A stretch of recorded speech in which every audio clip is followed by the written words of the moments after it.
여러분 안녕하세요. 오롱장입니다. 추석 잘 보내셨습니까? 건강히 원래 있던 자리로 돌아가셨으면 좋겠습니다. 저도 그렇게 하고 있고요. 오늘은 21일 밤이에요. 왜냐면 내일 모레면은 이 홍다 사태가 에버그란데 사태가 달라질 수가 있기 때문에 미리 말씀을 드려요. 시청하시기 전에 구독하기, 좋아요, 멤버십까지 부탁드리고요. 제 요번 정규 강의는 24일까지 아마 이제 하루 이틀밖에 안 남았겠죠?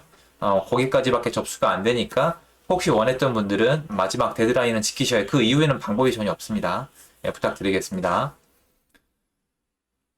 지금 헝다그룹 뉴스가 계속 나오고요. 오늘 밤에도 모든 방송사가 헝다그룹 얘기를 나눴어요. 채무가 뭐 350조다, 망한다, 리먼브라더스 사태 생각이 난다 이런 얘기를 주로 했는데 일단 결론부터 말씀드리자면 지금 시중에 그 어떠한 전문가도 이 헝다그룹 사태가 리먼브라더스 사태처럼 심각한 중국발 금융 위기가 될지는 맞출 수가 없어요.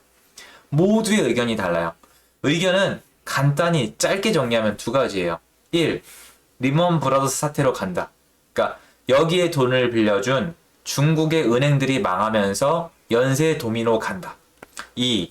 지금 시진핑 주석의 연임이 3년도 안 남은 상황에서 경제 위기를 촉발할 리가 없다. 강력한 시스템을 갖춘 중국 정부의 지원이 발동할 것이다. 잘 넘어갈 것이다. 둘 중에 하나인데 일단 내일 모레 23일 날 이자를 갚아야 되는데 그게 어마어마하더라고요. 이제 여기서부터 일단 어떻게 돌아갈지 우리가 알 수가 있겠죠.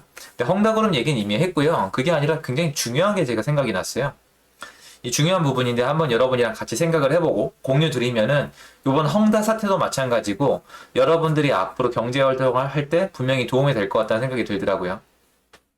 저는 이 헝다 있잖아요. 이 헝다 사태는 잘 넘어갈 거라고 봐요. 사실 솔직히 말씀드리면 주식시장에 타격을 입히겠지만 헝다 그룹과 관련된 어떤 기업들, 은행들, 투자자들에게는 피해를 입히겠지만 중국 주식시장 전체랑 미국이랑 한국 코스피 코스닥 시장에 미칠 수 있는 영향은 제한적일 거라고 봐요. 물론 내려가긴 할 건데 제한적일 거라고 봐요.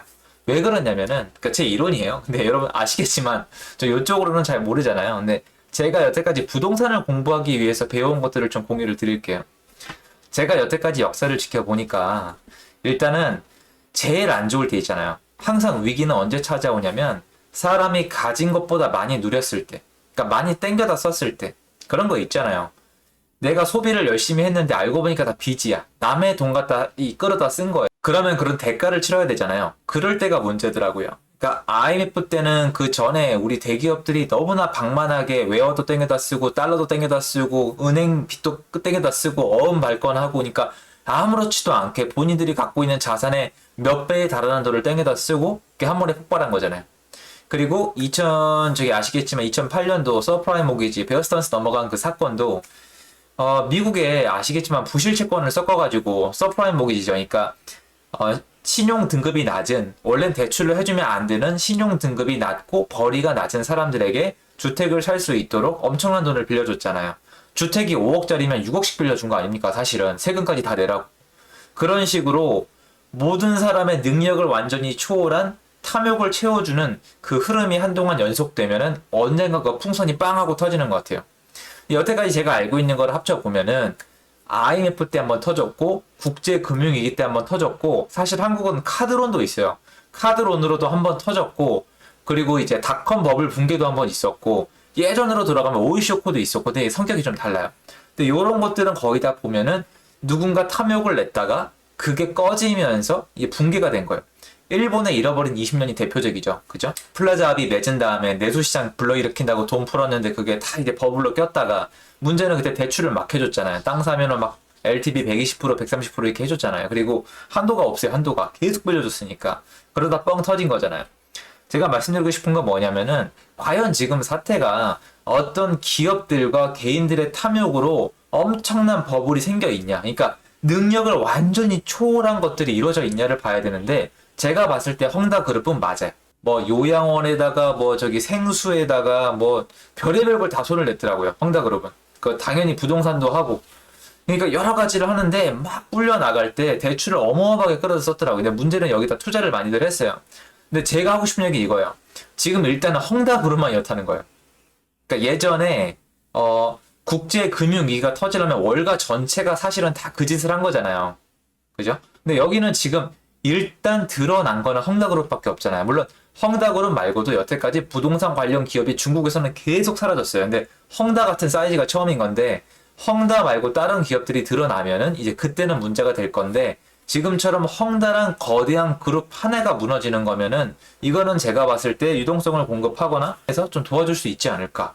이런 좀 생각이 드는데 문제는 이제 많은 분들이 이제 헝다그룹 때문에 모든 게 몰락할 것 같다는 생각을 하시는 것 같아요. 근데 여태까지 역사적으로 봤을 때 진짜 엄청난 다수가, 그러니까 엄청난 그 경제 시스템을 이루고 있는 엄청난 다수가 본인의 능력을 뛰어넘은 엄청난 탐욕을 부렸을 때 그 후유증이 저는 경제 위기라고 지금 느끼고 있는데 지금 이거는 이 헝다그룹은 중국 전체 경제에서 차지하는 비중이 높지가 않아요. 그러니까 헝다그룹이 어마어마한 그룹이 맞는데 중국이 워낙 사이즈가 크잖아요. 방대하잖아요. 그러니까 제가 봤을 때는 충분히 해결이 가능한 사이즈다. 다만 정부가 안 도와주면 터지면서 인근에 좀 데미지를 입히겠지만 저는 그것도 회복이 가능할 거라고 봐요.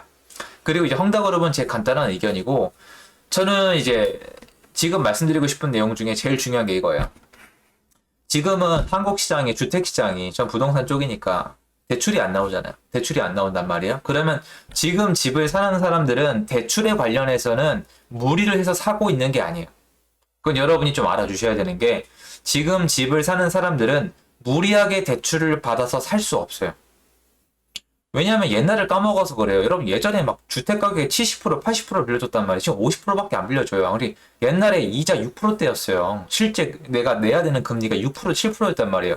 지금 빌려줘봤자 50%, 진짜 잘 빌려주면 60%고요. 이자가 3%에서 4%대, 잘 받은 분들은 2%대예요. 옛날에 반토막이란 말이에요, 대출이. 그러니까 지금 이 시점에서 주택을 무리해서 구입하시는 분은 없어요.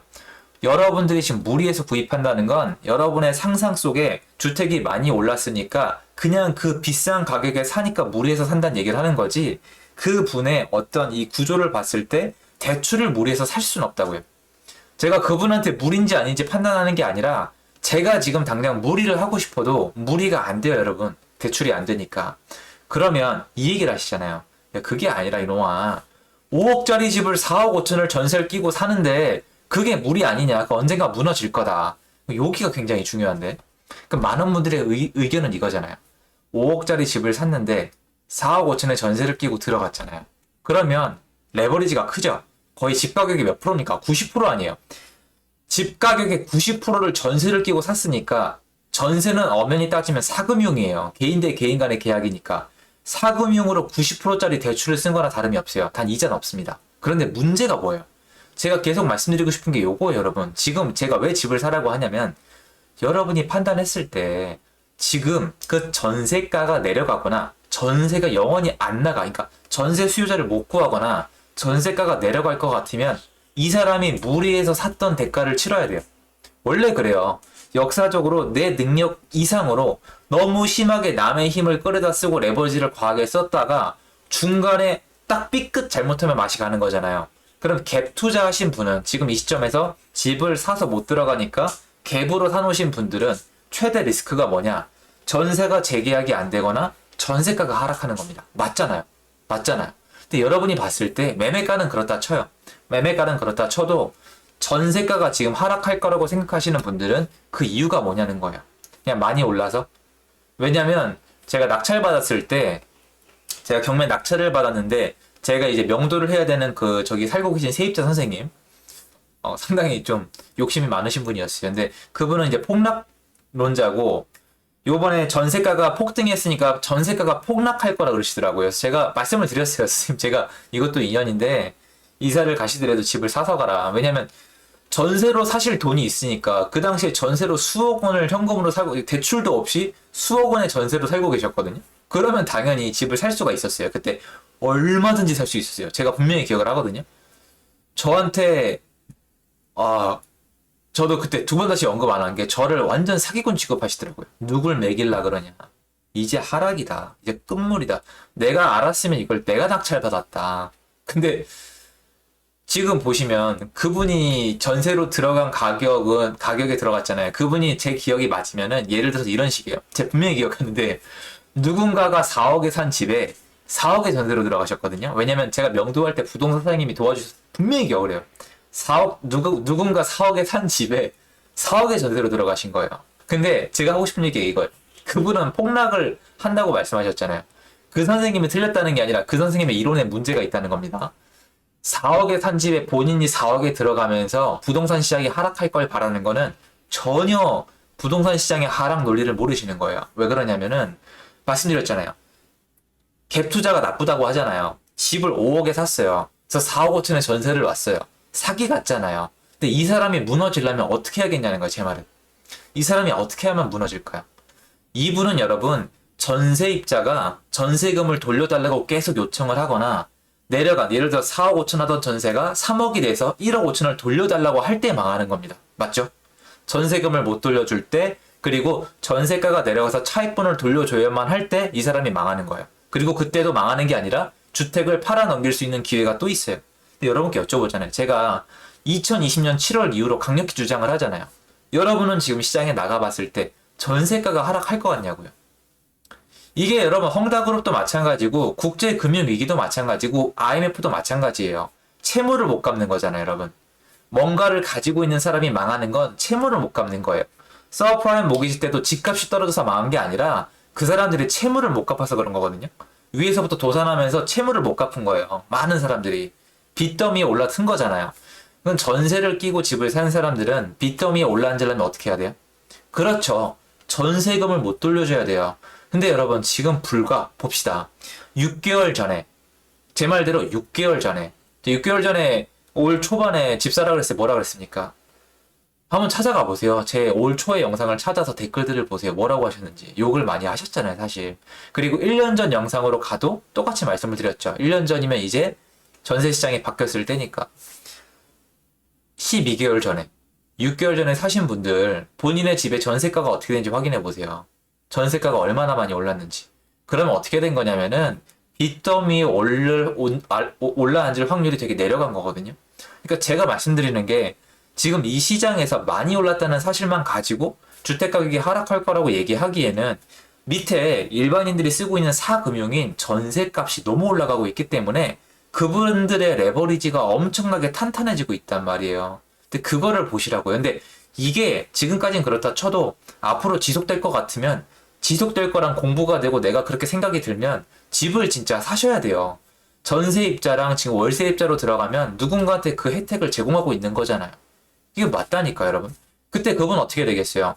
4억에 누가 산 집에 4억에 전세 들어갔죠. 제가 거의 장담하는데 그 집 한 매가는 지금 7억 정도 할 거고 전세가는 한 5억 5천에서 한 6억? 5억 5천에서 6억 정도 할 겁니다. 아마 매가가 7억, 전세가가 6억 할 거예요. 그럼 그분은 아마 속으로 이 생각하고 있겠죠. 갱신권 꼭 사야 돼.